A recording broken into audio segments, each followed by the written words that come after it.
Sunday morning here. Almost lunchtime, but we're gonna do some Australian stories.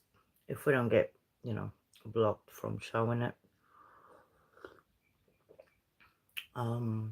Whatever stories I show, I always show where they come from. Or we put the link on it so you can go and check it out and subscribe to those channels. It's normally a current affair, ABC, Channel 7, Channel 9, the Australian broadcast. They just have a few channels that are very good and trying to bring justice to certain cases, But this case we want to watch first, it happened not far from me in Burwood. It's called the Burwood Murders. So yeah, it was in the 80s, so it's quite a good watch, and I thought we'll bring awareness to things and cases, and I think it's super cute that we can share these all together. The weather here is supposedly, I don't know, storms, I think. High winds, they say prepare, and then nothing happens. I don't know, you guys in the other side of the world, on the northern hemisphere, have nighttime, and we have daytime here, so it's time difference. It's crazy. Sometimes we're on the same day or just missed, where you still have Saturday night there and it's Sunday morning in Melbourne, and people are partying on Saturday night somewhere else. So let's do this. We watch G'day, how you going?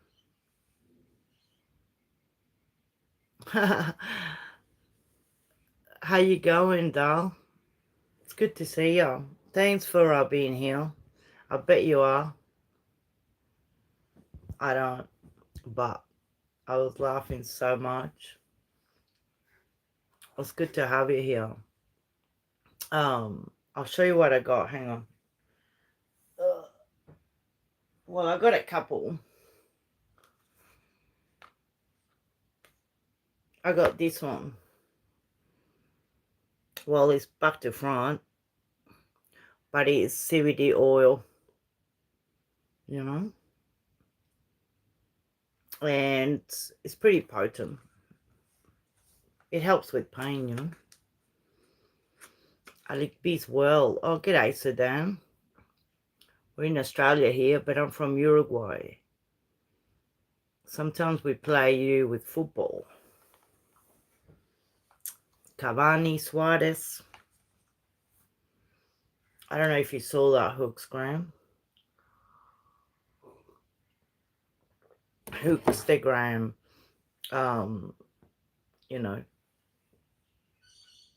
it's good. Okay. That'll be great. Yes. I've got a friend from Kenya here, Nation N. So it's really good. I've got a few friends here from Kenya, and yeah.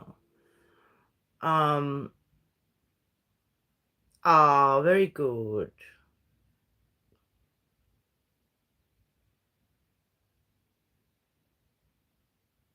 That's what we need. Yeah. Yeah, well, I had surgery on my leg, so I need to take a bit of pain relief. But I asked without the THC because I think I'm allergic to the bloody thing. I get paranoid and all kinds of dramas happen with ganja. It's not funny. Well, it's not funny. But it's bloody good to have you here, mate. Yeah, I'm going to play some crime stories today that happened here in Burwood in Melbourne in the 80s. So I suppose if you're You guys look stuck. you probably like it, you know. We're afraid to move. Let me get. Just super chill. But Kenya, Africa is not far from Australia, you know. So I'm gonna put this story. Thank you for subscribing, and I sometimes go on your channel just to learn, new ways. All right, so this is the story of the shocking, right, crime. It's Tuesday the 26th of January 1988. I'd just like to wish this great nation of ours a happy 200th birthday.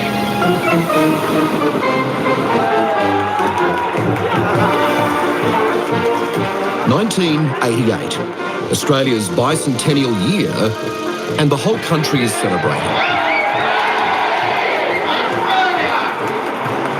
Among them, adventurer Ashley Mervyn Colston. He's marking this momentous occasion by sailing the smallest boat ever to cross the Tasman to New Zealand. What did that mean to him? Fame, I think. Real fame.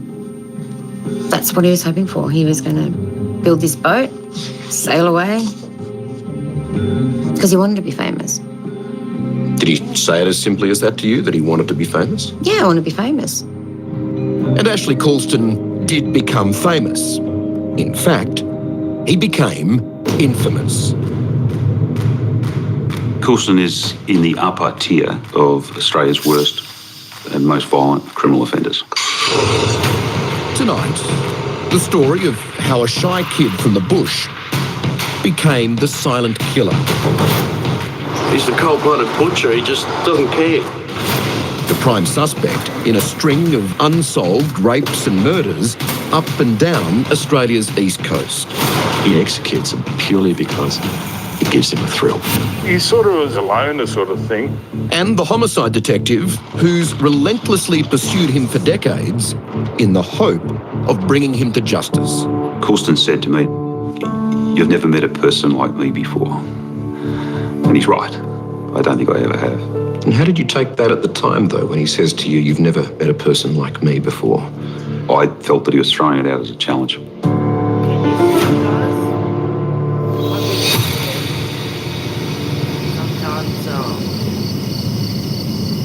It's 1992, a cold winter's evening in Melbourne at the height of the Barcelona Olympics. And Ashley Colston is about to strike.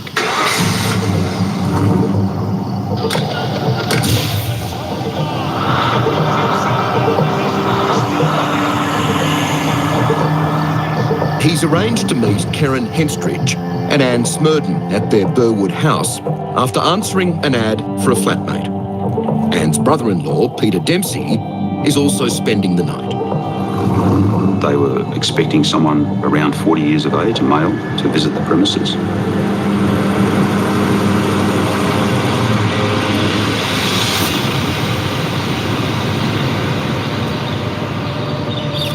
The next morning, when there's no answer at the door, Karen's mother is forced to break into the house.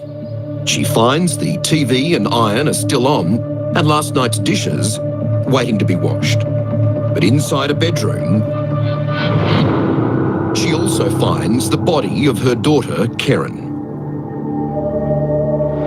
Anne Smurden is dead in the hallway, naked from the waist down. And Peter Dempsey is in the lounge room, also dead. All three have been bound with cable ties and killed by a single bullet to the crown of the head. Those murders were one of the worst criminal offences in Victorian history. So what did you think you were dealing with? We thought we were dealing with someone who enjoyed it and had taken pleasure in their execution. The families of Karen Henstridge, Anne Smurden and Peter Dempsey pleaded with the public to help catch the gunman. He's worse than any type of an animal. Animals wouldn't do this to their fellows. Unbelievable. I think people were scared that 3 ordinary people from impeccable family backgrounds were executed in cold blood in an average house in an average suburb when they had done nothing to expose themselves to any significant risk. These are the original police notes and sketches of the murder scene. Blood on top of head, 3 plastic ties around wrists, sock in mouth. Arms bent at elbows, 3 plastic ties, another plastic tie observed around blood on top of head, and on carpet, blue robe draped across top of head. It was a shocking scene to attend. To manage to control 3 people like that, either you've been trained to do something like that, or you've developed it through experience. Unknown to the police, 35-year-old Ashley Coulston, a sailor who earned money by delivering yachts for wealthy clients, was hiding in plain sight at Western Port Marina, less than an hour's drive from Melbourne. Coulston lived here with his girlfriend, Jan McLeod, a former airline hostess. Their home was Gulliver, the yacht Jan owned. He was a good friend to him. He was a good friend. A good friend who hid a secret life from Jan. And, as it will turn out, kept hidden in his car a bag of very evil tools, what police would call his kill kit. How do you accept or explain that Ashley was carrying a bag that contained handcuffs, thumb cuffs, a balaclava, a pack of 10 condoms and cable ties? No idea. Well, he would have kept those sort of things in the car because I wouldn't have had them on the boat. So he's kept them in the car so you can't see them? Yeah, they were in the car. Mm. Okay. That's not normal. Depends what you're doing. Well, what would you do with handcuffs, thumb cuffs, a balaclava, a gun, 10 condoms and cable ties in a bag that he keeps secret hidden in the car away from you? No, I don't know. Wouldn't have a clue. It wouldn't worry me. You don't have those things for any other reason other than... No, you don't. Okay. You don't. There's no other hobby that exists that involves that kit of equipment other than fairly sinister reasons. I don't know. I can't explain it. So, that one's Jan. She was the girlfriend of this guy. He was a horrible, unaliving everyone. Anyway, she still defends him to this day. After the Burwood triple murder, the silent killer has slipped away without a whisper. Melbourne is on edge.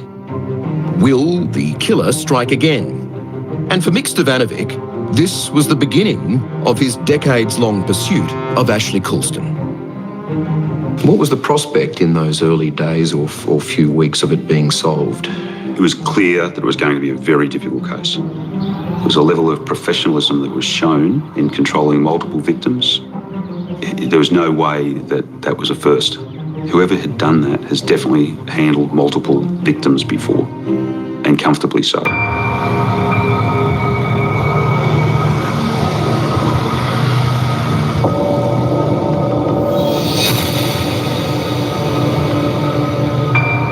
Just 5 weeks after the Burwood murders, fears the killer would strike again are realised when young Melbourne couple Richard and Anne Shalagan are attacked in the Botanic Gardens. My wife and I had been invited to a function at the Arts Centre. We just had a few drinks and a few canapes and decided it was time to go home. And it was 8:30, 9 o'clock at night, and we walked back across St Kilda Road, and we got into the car. I was driving. It's September 2nd, 1992. And Ashley Coulston steps silently out of the shadows. Coulston is carrying his kill kit, a sawn-off gun, silencer, and a bag full of cable ties. He's come up and sort of knelt down next to the passenger side door. And and without a word, next minute there's a sawn-off 22.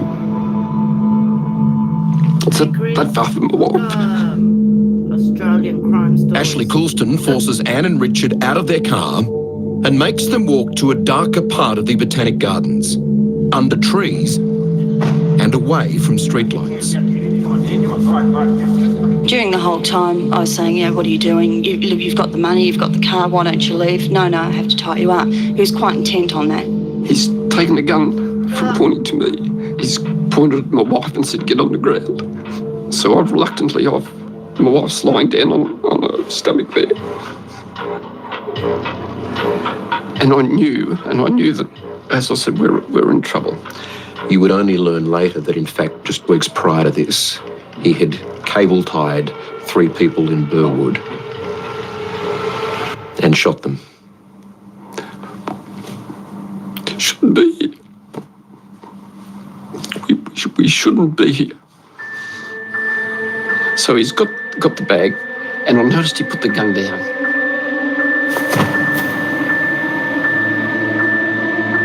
I knew if I didn't do something then, we were dead. Absolutely.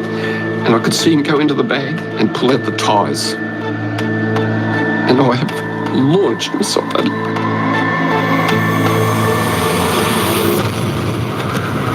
I've actually grabbed him from behind and grabbed him around the neck. And I'm yelling at my wife to run. Okay, just run. So she's run towards the Kilda Road. I grabbed the gun and I threw the gun probably a metre or 2 that way and thought of creating the situation where I could get away. So I've got him and I'm just throwing him like that. And ran with my wife towards the Kilda Road. And that's where we saw the security guys there. We come out and we meet Anshalagan first, right out in the centre of St Kilda Road. And she's got our attention because at that point she's still screaming hysterically. These are in the seconds straight after they'd got away from Ashley Coulston. Yeah, literally. And they were terrified, those 2 people. They're absolutely terrified. They'd come that close. They pointed out there was a silhouette up in the Domain Gardens there. They pointed directly at him, and in that vicinity there was no one else in the park. It was just him. You see a look in Coulston's eye. It was the most evil and sinister look I've ever seen. He was there to kill people, and that's what he was going to do. He went back, he's picked up the sawn-off, he's come back up, and he just started firing. Straight at you? Yeah, because the gun was cut down, the bullets were spiralling off, and they were going past the right side of my head. And then he hit you. Got me in the hip.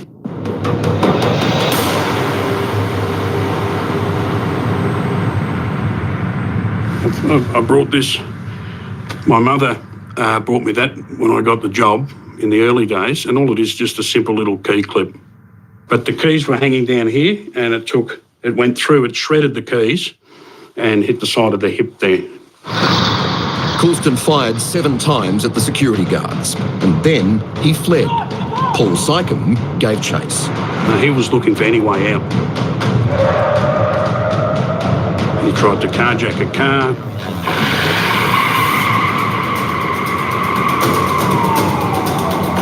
And then he tried to shoot the policewoman. He had the gun pointing directly at the policewoman. He'd already demonstrated by firing that he was willing to kill.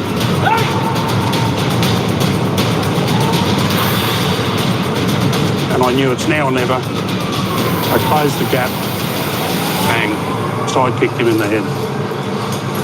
He didn't see it coming. How do you describe Coulston there at that moment?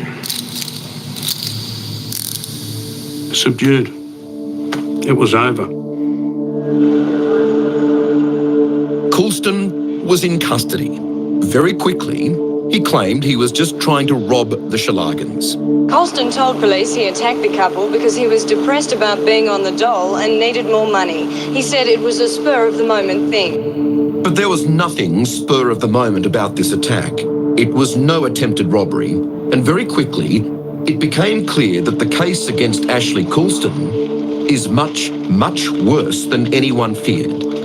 When police were questioning Colston about the shooting in the gardens, they became aware of two similarities to the Burwood murders. Plastic ties were used to bind the victims, and all were shot with a .22 rifle. Everything Colston is caught with, especially the gun, is a direct match for the horrific Burwood murders 5 weeks earlier.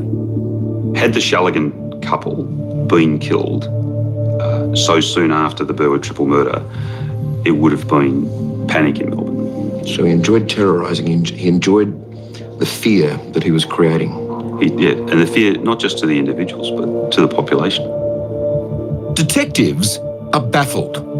Who is this cold-blooded killer, and what's he been doing in the years prior? He's 36 and he's killed 3 innocent, wonderful people at Burwood and attempted to kill 2 more a month later in St Kilda Road. It's like, what's he been doing in the intervening 20-odd years? Righto, bet's on. We are on here. Surely the Dabblers aren't having this. Hey, you better believe. Commercials. How you guys going? Some stories, eh? Hope you enjoy it. Whoops. Colston is in custody, charged with the Burwood murders and the St Kilda Road attacks.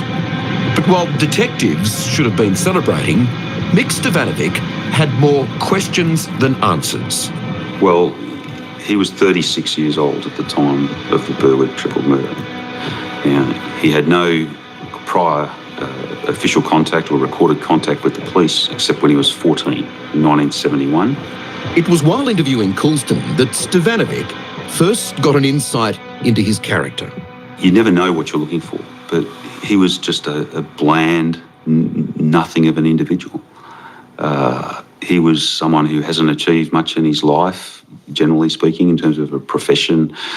For his relationships with other people had all seemed to have failed. As he dug deeper, Stevanovic uncovered Colston's disturbing juvenile record.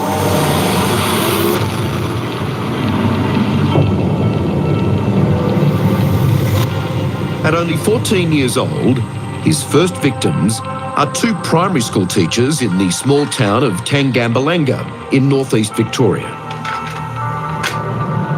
We heard this sort of creaking at the front door of what sounded like the main door being opened. This audio is from a police interview with the teachers, 20-year-old Halinka Wilson and 21-year-old Carol Scott. And then we just heard footsteps up the hallway. It's just a short hallway. And just the barrel, a rifle barrel, coming around the edge of the door.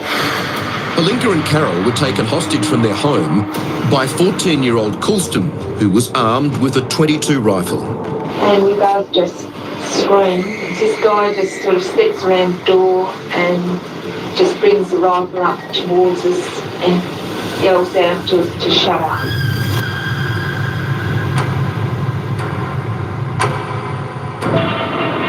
The immature Colston at first demanded the young teachers watch TV and play cards with him, before forcing them at gunpoint to drive to Sydney. I vividly recall him saying, "Don't try anything," or words to that effect, because I've got the gun here at her head. But after crossing the border into New South Wales, Halinka and Carol seize a chance at freedom when they pulled into a service station at Gundagai. They alert the attendants, just as the teenage Colston seems to lose his bravado. Even when he put the gun to the back of my head, it was never as frightened as when he first turned up. He just seemed so ordinary after that first horror. From that recording, what do we learn about Colston? We learned that as a 14-year-old, he did a fairly serious and sensational crime. For his abduction of the two teachers, he's given a 3-month sentence in Melbourne's Turana Boys' Home. There, he made friends with another teenager serving a sentence, who we'll call Phil. Why were you there? I'd stole a couple of cars. Silly boy. Certainly changed from then now. Phil recalls Colston being a loner and quiet, but he remembers him clearly for talking very coldly about his perverse plans when he got out of Turana. Kidnap women, keep them for his own, well, use your imagination, I guess. But he did say that once kidnapped, he would want to rape them and keep them. Yep. In a big hole, be very hard to find. He was quite confident. He'd planned it. He certainly appeared to have some plans about it, yes. That's what makes me think often now, did it ever happen? He repeated that ambition to have a hole in the ground or a cave or somewhere to take abducted women. What does that say about him?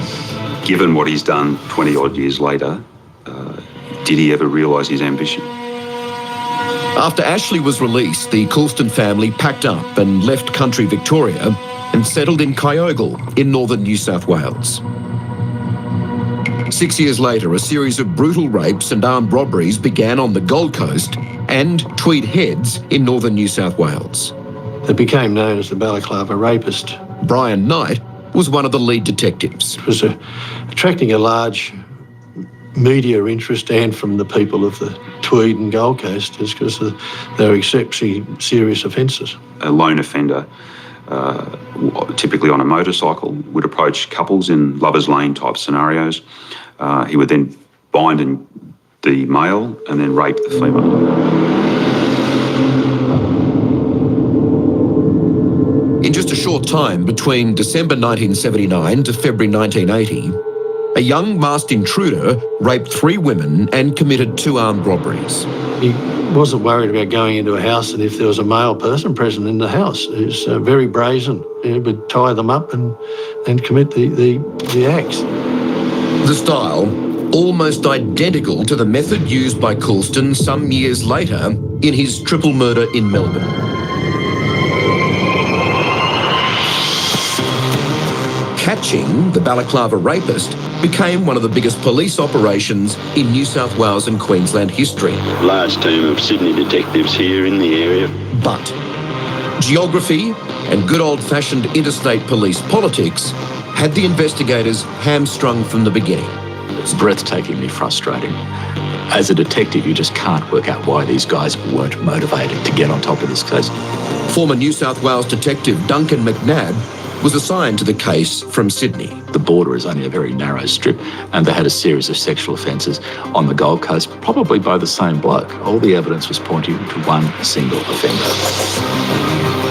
If those detectives had dug a little deeper sooner, Colston would have been on their radar. He had a juvenile criminal record, a love of motorbikes and disappearing for hours on end. He owned a .22 rifle, which he'd bought under a false name. The person who bought the firearm gave the name of Mark Chapman, used the address of 14 Brunswick Street in Park Ridge, which is a southern suburb of Brisbane. It was all a fictitious address and, I believe, a fictitious name. The Balaclava Rapist's audacious crimes culminated in the murder on February 2nd, 1980, of Jeff Parkinson.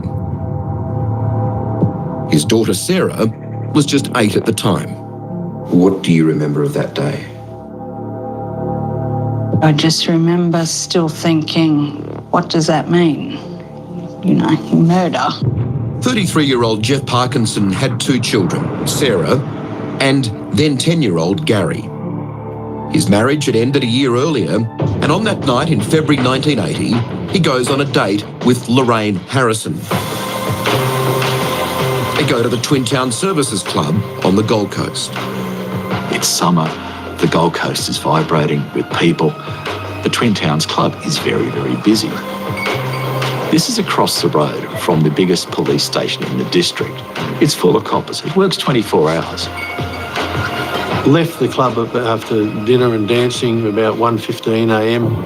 and they walked out through the back door of the Twin Town Services Club and across a small park where Jeffrey Parkinson had parked his vehicle. He then opened the door for Lorraine and he walked round and hopped in the driver's side. It was that time that he was confronted by a male person brandishing a gun, and he then hopped into the back of the vehicle. So they drive past the police station at gunpoint, but he's loving the thrill of it. And that's the disturbing thing about this fellow. They got to his normal secluded place, no witnesses round, quite dark. He could pretty much do what he wanted. And then Parkinson did something he didn't expect. Parkinson attacked. He grabbed the gun and he shouts to Lorraine, "Get out, run." And she counted the shots. 5 shots? 5 shots that she heard, yeah.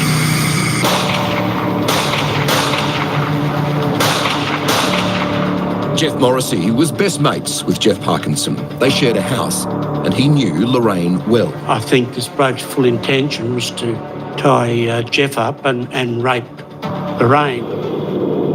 She was absolutely hysterical. And it took the police a little while just to calm her down. A couple of other policemen went out to the Cobbicai Reserve, and that's where they found Jeffrey Parkinson had been shot. Jeff saved Lorraine's life that night. Definitely. There's absolutely no doubt. He saved her life, you know. Yes. That's just the bloke he was.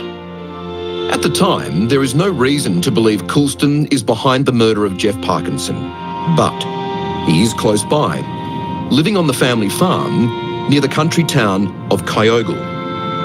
Years later, as Mick Stevanovic is investigating the Burwood triple murder, he visits the property himself. What he finds leaves him disturbed. We found real-life detective story magazines, American ones, that contained stories of serial killers and rapists, boxes of keys from motel rooms across New South Wales. We found a trinket box which contained 2 fired .22 calibre projectiles. To find a bullet is unusual. To find 2 of them, more so. We also found several weapons. We found a shotgun and another .22 calibre rifle. Also found an oil filter, similar to the one that was used as the silencer at Burwood. That was found in another room in the house, in an underwear drawer. It confirms what Detective Stevanovic feared, that Ashley Coulston was hiding a dark past and the bullets could lead to other murders. It wasn't long before we found somewhere where they may be relevant, and that's in connection with a murder in the north coast of New South Wales. And that was the murder of Jeffrey Parkinson.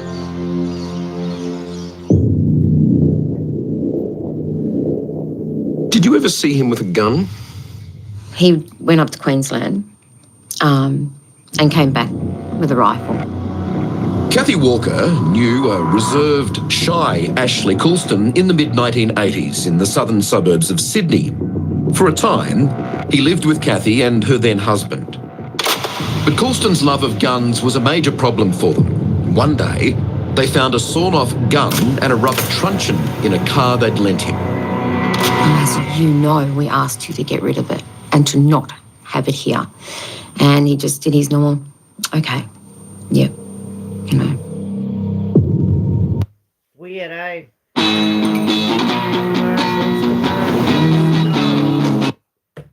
While the commercial is on, sometimes YouTube doesn't like to show certain things, but yeah, it's an interesting story. Because back in the 80s, you know, there's so many people fighting.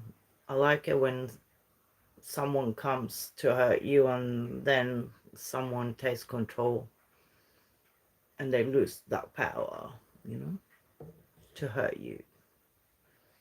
But yeah, it's a pretty old story, and it was aired in 2018, I think, and it's been reposted, and I wanted to show it and do a little live so we can watch it. Oh, I love this commercial.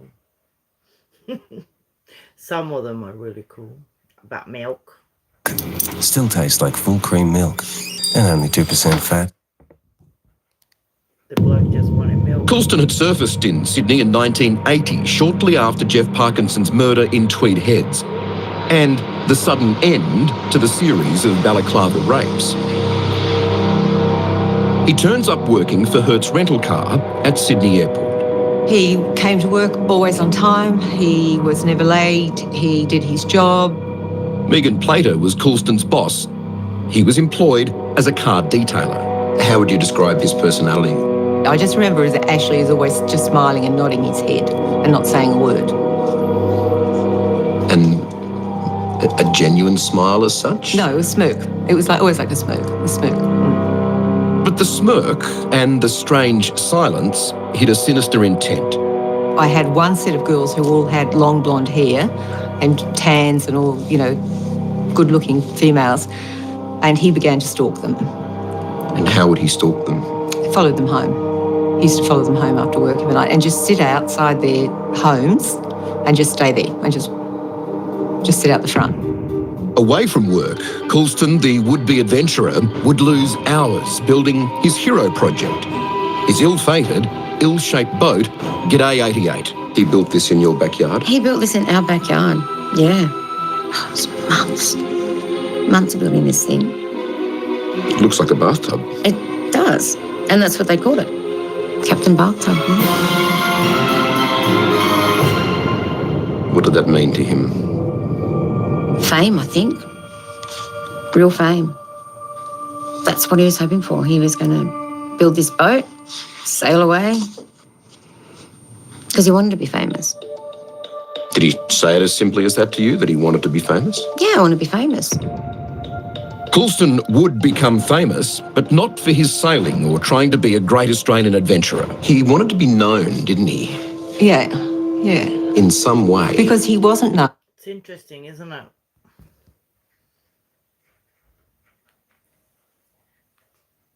I don't know if you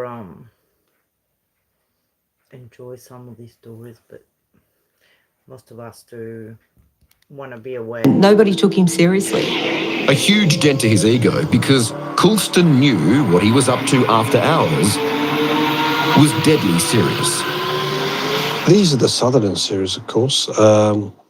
Started August 85, 85, 86, 86, slap bang in the middle of that geographic location where Coulston was living. Retired detectives Robin Napper and Duncan McNabb are looking at a map of the unsolved Sutherland rapes. This is where he works, this is where he lives, and that's the transit point. And that's where he plays. Yeah. It just makes it so simple. Yeah. The Sutherland rapes were at least 5 serious attacks. In every case, a man in a balaclava abducts women and couples with a sawn-off gun between 1985 and 1987. An exact match for Coulston at the exact time he lived in the area. The methodology is by the book, by the script. The Sutherland rapes bore striking similarities to the attacks by the balaclava rapist in 1979 and 1980 in Queensland and northern New South Wales. Balaclava, firearm, restraint, that's all there. But the other intriguing point is that for any crime like these, you need transportation.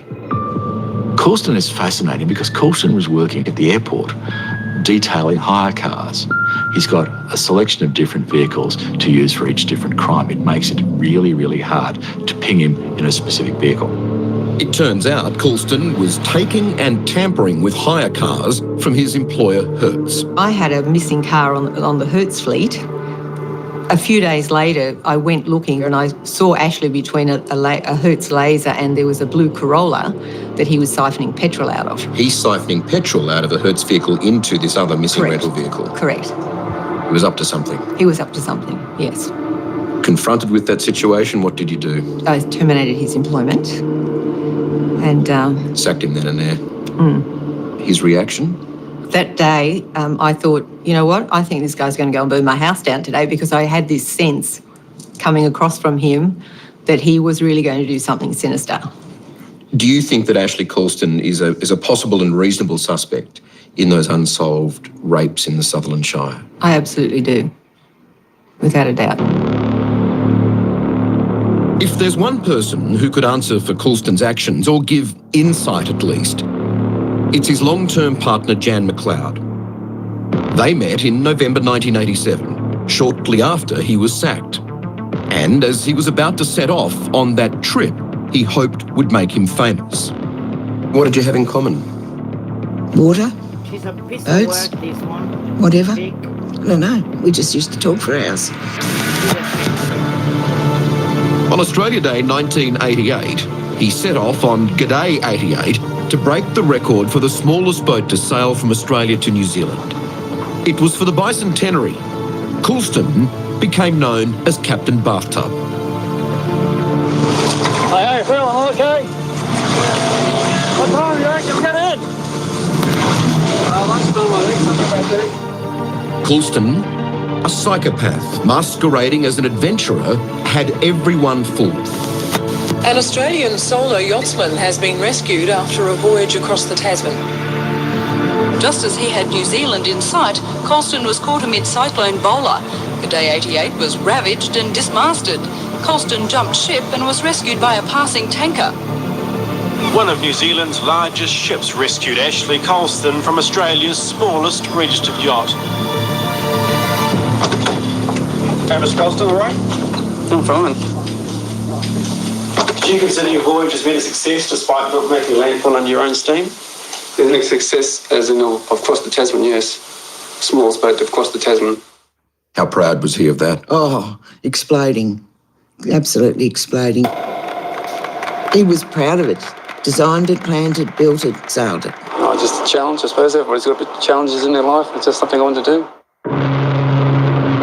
4 years into their relationship, the devoted Jan is confronted with her partner's true character when he's dramatically arrested for the St Kilda Road ambush of Richard and Anne Schlagen. Why then on St Kilda Road in 1992 did he take the Schlagens out of their car and start to attempt tying them up with a cable tie? One cable tie, yeah, for two people. Well, okay. Yeah. Why did he do that? Because he was stupid. Coulston wasn't revealing anything to Jan, nor was he revealing anything to police. By the time I got to speak to him with two colleagues from Homicide, he had reverted to a no-comment interview.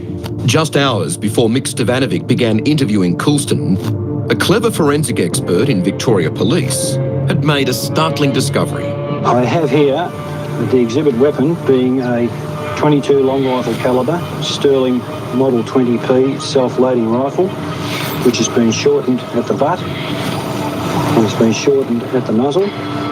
I'll now fire without the silencer fitted.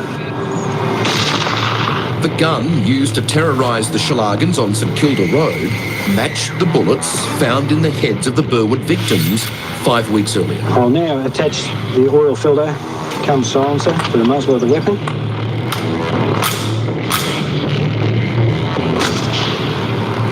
Why kill them in that way? Or why kill those 3 people full stop?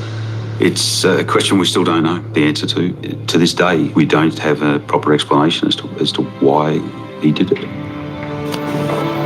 At the trial, Coulston pleaded not guilty and refused to give evidence.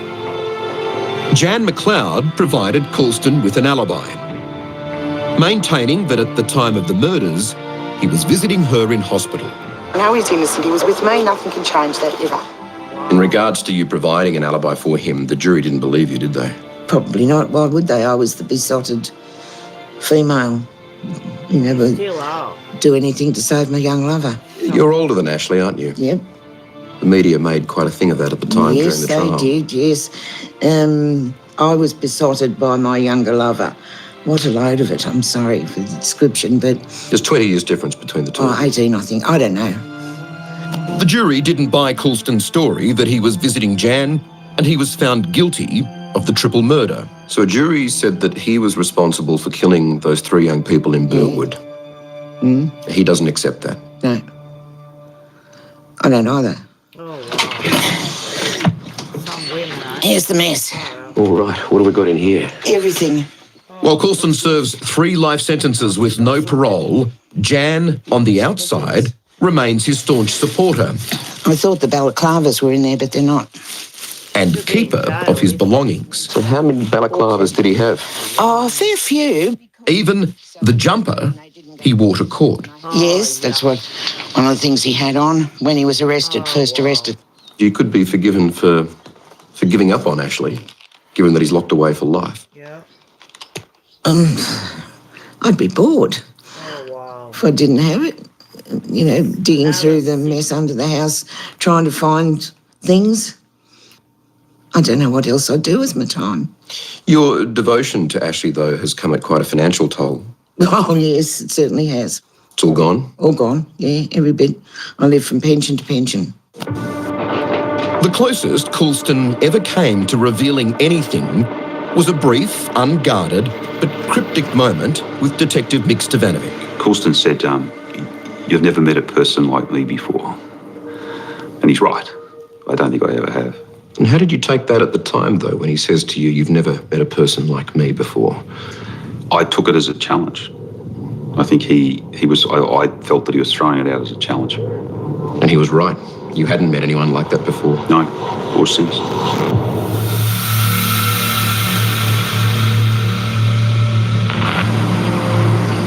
Time is now 18 minutes past 9 on Thursday the 28th of September 2000. It's 2000 and Ashley Coulston has now been behind bars at Victoria's Burwood prison for 8 years. Will you follow this order? Police successfully win a court order to force Coulston to give a DNA sample. But anything you do say, maybe give me evidence. You understand that? Collecting his DNA is a crucial step in matching Coulston to the unsolved Balaclava and Sutherland crimes. But somehow that DNA was never uploaded to the national database, which can be accessed by police in other states. So has anyone matched the DNA taken from him, from Coulston, to the DNA sitting in evidence in New South Wales? I say no. Could be as simple as that. No one's gone through that exercise. And in this day and age, how easy would that be to do? 24 hours. Simple as that? Simple as that. Coulston is red-hot suspect for the Balaclava rapes in Queensland, for the Parkinson murder, for the Sutherland rapes, and then when he got caught in Victoria in 1992, you can then analyse his timelines, his behavioural instincts, everything about him, and DNA is the final piece of the jigsaw. If you just do that, you can... You know what? 1992, when this happened, I was living there in St Kilda. That's when the story broke, I'm like, whoa. I used to ride my bike down to the beach. And I was 22 at the time. Confirm once and for all, he's probably one of the most dangerous serial killers Australia has ever had. Besides the missing DNA, Mick Stevanovic also wants to know what happened to the 2 bullets he retrieved from Coulston's family farm. Bullets that could help solve the murder of Jeff Parkinson in 1980. The bullets you found in his bedroom were a match for the bullets found in Parkinson? Maybe. They may be, but at the time they were first examined, the firearms examiner was unsure. He stopped short of saying they match and said that it may require further examination under a scanning electron microscope. Did that ever happen? To my knowledge, no. During our investigation, we uncovered correspondence dating back to 2001 to then New South Wales Police Commissioner Peter Ryan and the State Coroner. The letters, written by senior police officers, urged the reopening of investigations into Ashley Coulston's involvement in the Sutherland rapes and the murder of Jeff Parkinson. But those letters were ignored. No action was taken. Has there been any justice for your father? Never. No justice whatsoever. But today, there is a beautiful surprise for Sarah. She's reuniting with her dad's best mate, Jeff Morrissey. He's brought with him some keepsakes of his murdered friend that he never had the chance to give Sarah until now. Don't forget about the stars. Oh, the pipe. There it is. Oh my gosh. Oh, Never let me out of his smell mouth. it. Still Even had to smells spot like down there.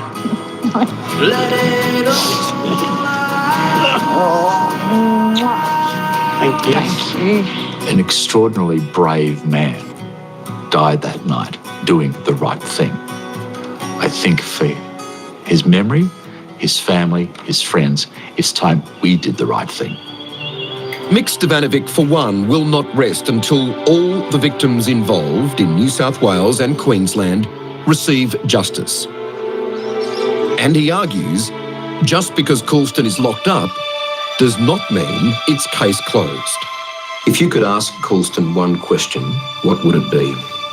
How many? And I wouldn't accept 0 as an answer.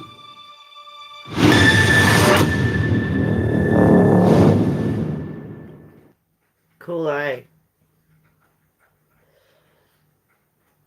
So I'll chuck the link. What a story, eh? So you were born, yeah. Actually, I had my first kid the next year. I was there, but then I had to move out of the apartment. I was close to Hawthorne, you know, there's cemetery there. Hawthorne Road is cool. There's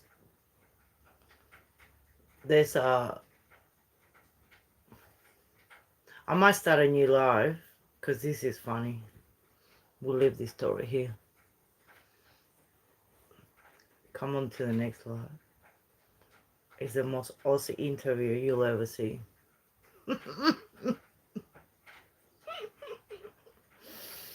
I'll leave it here so it's just one story.